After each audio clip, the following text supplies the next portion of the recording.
I want you gone before I get back tonight. What did you just say? You heard me. I want you out of this house before I return. Go to your parents. Go wherever. I just don't want to come back and find you here. I am not leaving this house. I have done nothing wrong. I am your pregnant wife and I live here. There is a particular kind of silence that comes after everything has already happened. Not the silence before the storm, the silence after. When the shouting is over and the door is closed and you are standing outside at 1 a.m, 7 months pregnant, with a small bag and nowhere to go. I know that silence sided all night. This is my story, and I'm going to tell it from the beginning, because the beginning is the only place where any of this makes sense. 4 years ago, he was the man who chased me, who showed up at my workplace just to walk me to the bus stop, who called every night and stayed on the phone until one of us fell asleep. He was patient and funny and persistent in the way that feels like romance when you're young and still believe that how someone treats you during the chase tells you everything about who they are. I believed that. I really did. We got married after 4 years together, 1 year ago. Our wedding was everything I had imagined. My mother cried, my younger siblings danced until their feet hurt. And I stood beside him thinking, this is it. This is the man I chose and he chose me, and whatever comes next, we face together. I was so certain. That is the thing about certainty. It doesn't warn you when it's wrong. When I found out I was pregnant, I was so happy I couldn't stand still. I ran out of the bathroom laughing and crying at the same time, the way you do when something is almost too good to hold. Babe, look, we're pregnant. Are you serious? Are you serious right now? That was the last time I remember feeling completely safe in that house. As my body changed, he changed too, but not in the way I hoped. The comments started small, a look when I wore something, a pause before he answered when I asked if I looked okay. Small things, the kind of things you almost convince yourself you imagined. But you don't imagine the way someone stops looking at you the way they used to. You know, since you got pregnant, you've just been looking, I don't know, different. Different how? Just not the way you used to. Your face is changing. You look swollen. I'm pregnant, Emeka. I'm just saying what I see. That was the first time.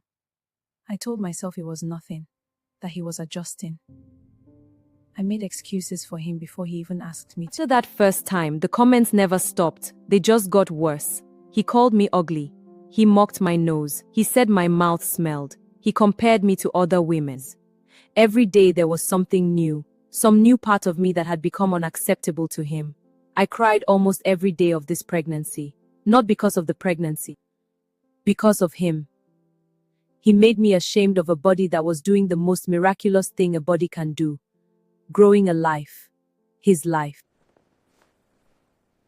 He insulted me in public. I won't repeat the exact words because some words cut a second time when you say them again. And the way they looked at me afterward, that particular Nigerian mixture of pity and discomfort, that look stayed with me longer than the words did. After that, I stopped going out with him. I stayed indoors unless I had to go to work. I made myself invisible, anything to reduce the number of chances he had to remind me of how he saw me.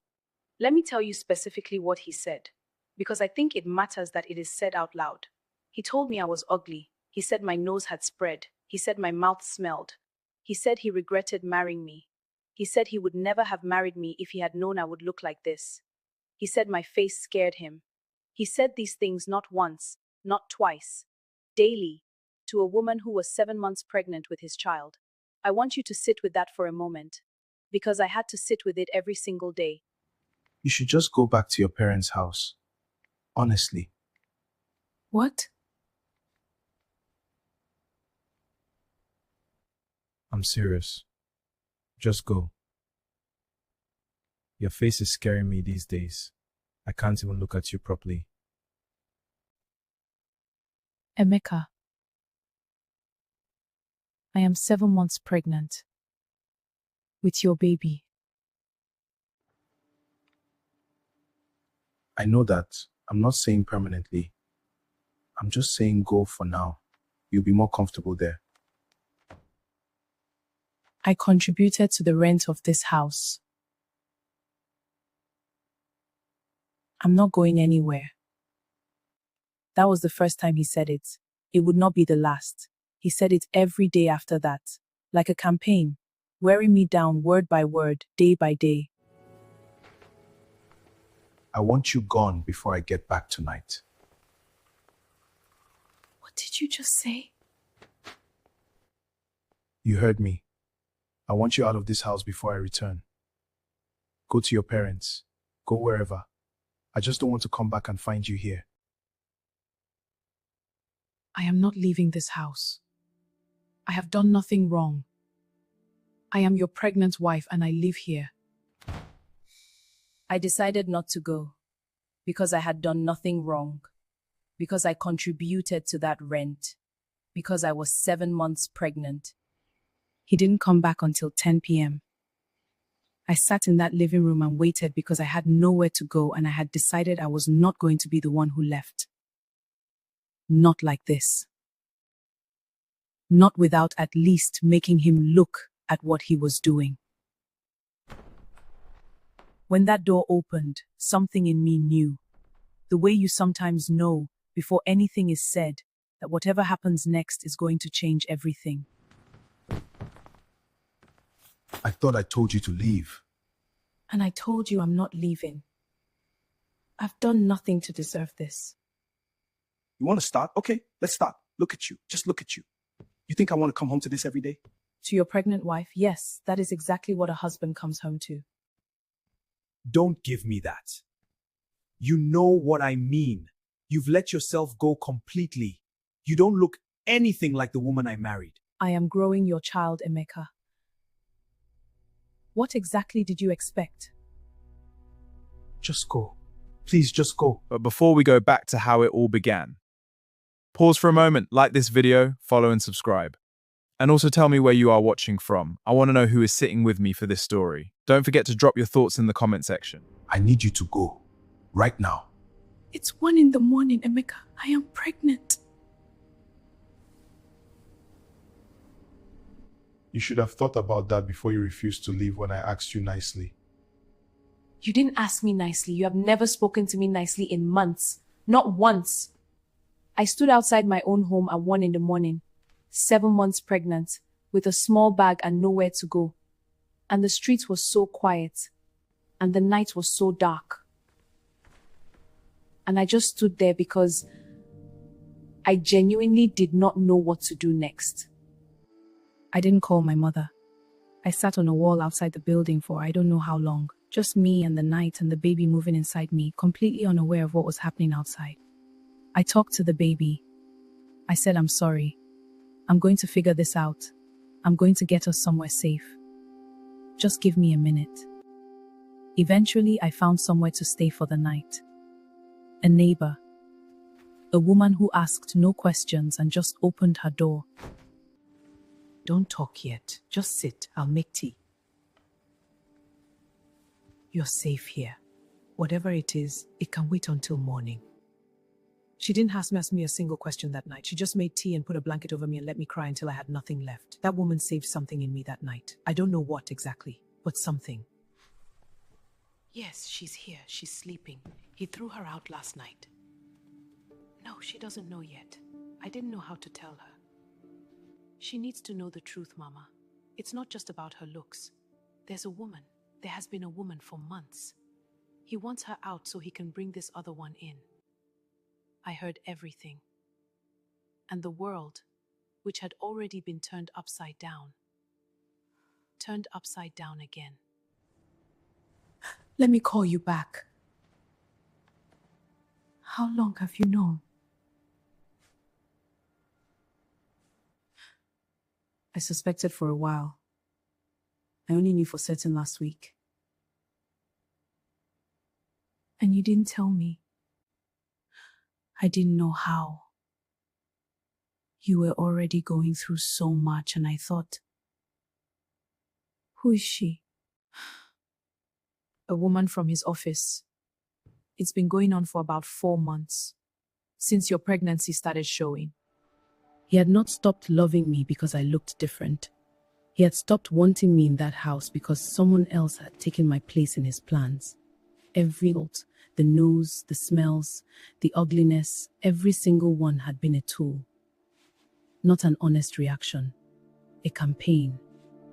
To make me feel so small and unwanted that I would leave on my own and he wouldn't have to say the real reason. He used my pregnancy against me. He used the body growing his child as the excuse to discard me. And I had almost believed him. I had almost accepted that I was the problem. Almost. Thank you for last night. You don't have to go anywhere you're not ready to go. I'm going to my parents. Do you want me to come with you? No. I need to do this part alone. I walked to my parents' house. It wasn't far, but it felt like the longest walk of my life because the whole way I was trying to find the words. How? I sat on those steps for a long time before I knocked. I was trying to figure out what to say. In the end, I decided I would just tell the truth. All of it. Because I had spent 7 months absorbing his lies about me and I was done carrying things that didn't belong to me.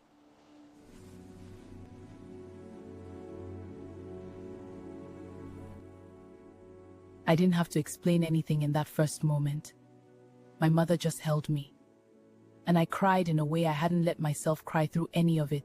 Not the insults, not the ultimatums, not the 1 o'clock throwing out. I cried because I was finally somewhere safe enough to fall apart. You're home now. You're home. I told them everything.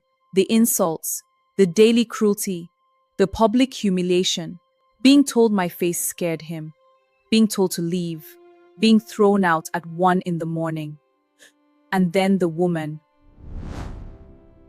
The real reason underneath all of it. Let me make some calls.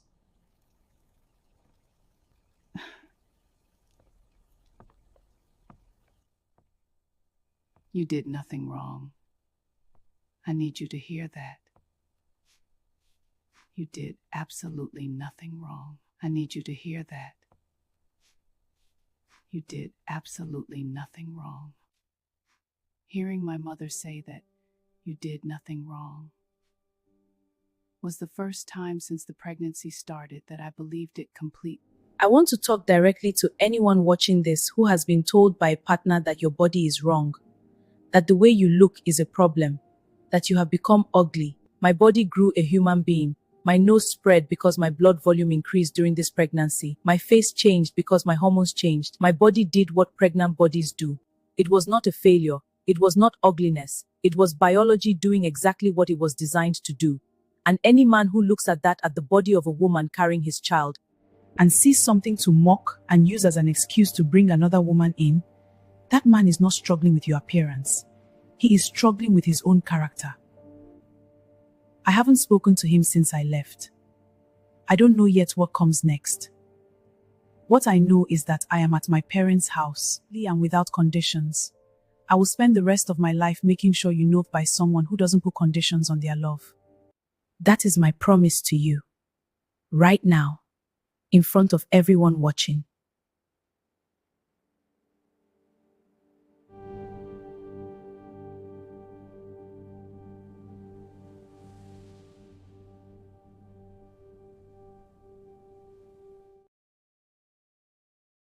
I thought you should know.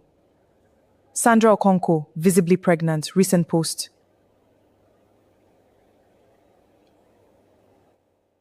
How far along? From the dates on her posts, she would have been pregnant while you were still pregnant. So while he was calling me ugly, while he was throwing me out at 1 in the morning telling me my face scared him, From the dates on her posts, she would have been pregnant while you were still pregnant. He had another woman pregnant at the same time.